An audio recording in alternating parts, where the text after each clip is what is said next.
My name is Grayson Schleppegrell. I'm from Charleston, South Carolina, and the project was Save the Swordfish. When I first became involved in the environment when I was not really very young, but I knew recycling, throw stuff in the recycling bin, and that was kind of it until 5th grade when led through a project called Earth Force. Earth Force, we looked at all of the environmental issues that affect us locally, and then students in different classes are able to choose an issue they want to get into. So they do a lot of real-life investigation, they do a lot of research, and then they have to do some problem solving. We discovered, through the help of the South Carolina Aquarium, that swordfish were being overfished due to longline fishing.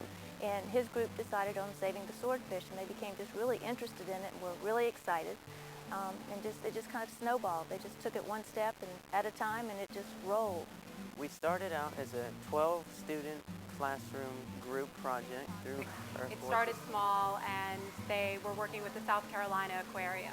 And then a national organization heard about it, and they got involved with that national organization, SeaWeb, which is a big wildlife organization.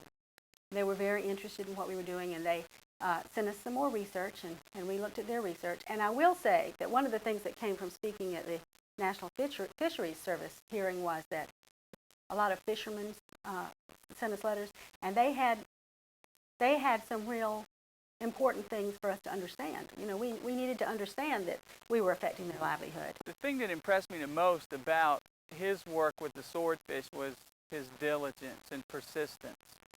In the face of adults telling him no, he persisted in following his project to save the swordfish. That's what impressed me the most.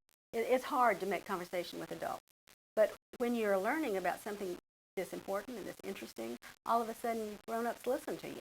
Grayson said to me, if we can pay farmers not to plant corn, why can't we pay fishermen not to catch fish?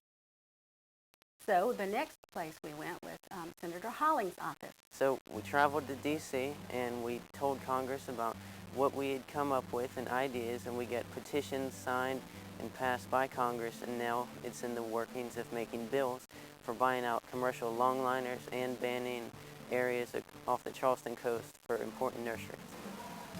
Grayson is the kind of person I want to be when I grow up, and I mean that totally sincerely. He took this issue upon himself, and he's actually kind of brought us on board. You know, he encourages us a lot of times. He was interested enough in saving the swordfish that he wanted to save them for his own children to see.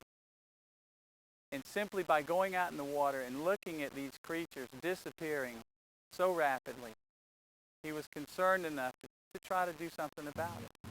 Well, I'm a very competitive person, and I don't like to lose, nor don't I like to quit.